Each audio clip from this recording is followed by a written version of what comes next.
Everyone loves to talk about motivation, but what about the days when it's just not there? Let's be honest, y'all. Motivation is great until it's not and it doesn't show up.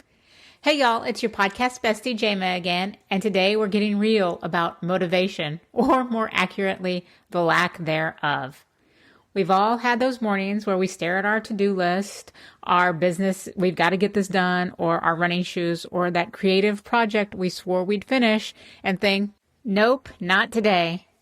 And yet somehow we expect ourselves to stay motivated all the time, like it's a personality trait instead of what it actually is, an emotion. Motivation isn't what keeps you going, and in fact, it might be what is actually holding you back. So I think at some point we all thought that motivation was this magic ingredient that we just needed to find. So when I was training for marathons or working hard towards my big business goals, I believed that if I could just stay motivated, I'd be unstoppable and I'd be able to conquer everything. But the truth of the matter is, motivation comes and goes. It's just a guest in our lives. It does not take up permanent residence. What's actually kept me moving in my business, in running and fitness, and in life in general, is showing up without waiting to feel ready.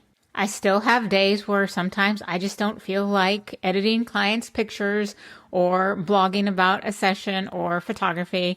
There were days where I didn't want to lace up my run shoes, and plenty of days where I didn't want to record this podcast. It is Monday evening and I'm just now recording for this Tuesday drop. So I'm telling you, this motivation stuff is real. Days I didn't want to post anything on social media, or times I didn't want to show up, but I did it anyways, whether I was ready for it or not. And guess what? It built something deeper than motivation ever could. It built trust in me, turning myself into something that I could do, even when I didn't feel like doing it. And that trust turned then into momentum. Motivation might get you started, but it won't keep you going. Discipline sounds great and all, but it's really just self-respect in action. When you commit to small, consistent actions and habits, even when you don't feel like it, you create proof that you can rely on yourself, and that proof becomes confidence. The reason most people quit isn't because they fail. It's because they keep waiting to feel like doing the thing instead of learning how to move on without that feeling. So the next time you think, I just need to get motivated again, ask yourself, or maybe even say it out loud, do I just need to start instead? Here's something I've learned from years of being in business and having a brand, and from running and lifting in life in general. Momentum doesn't come from motivation. It comes from movement, from those actions, those steps forward. Even if you just take one small step, or short walk, or a few deep breaths, writing that first sentence, starting that blog post, even if you're not ready to publish it, it shifts something inside of you. Because when you show up for yourself on the hard days, the easy ones start to multiply. Stop trying to chase motivation and build momentum instead, even when it feels hard. You don't need to wait until you feel ready. You need to start before you're ready and trust that the feeling will catch up later, because I promise it does. Motivation is the spark, but momentum is the fire that keeps you going.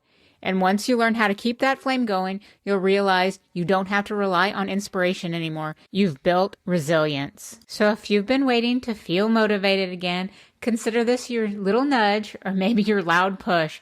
You don't need more motivation. You just need a moment of movement.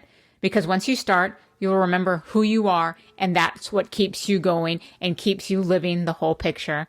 And that's all I got today. Thanks, y'all. Bye. Wait, y'all, I lied. I'm not done just yet. So I wanted to let you know that my good friend Dana Hunter Fridella has a top 5% podcast, The Girls Who Recover. I have been featured on there before, and I think I shared it with y'all. But anyways, she is doing an incredible class, The Good Girl Detox. shatter ceilings, ditch perfectionism, and create your next level success. And this is happening live next Thursday, November 13th at 12 p.m. Central. I want to make y'all aware of it because I think y'all, my audience, would love to take part in this, what she's offering. I'm going to put all the information in the show notes for you, so please go check her out. And if you are not subscribed and listening to her podcast, Girls Who Recover, you really need to. She's got some incredible stories on there. And so now I promise that's all. Bye, y'all.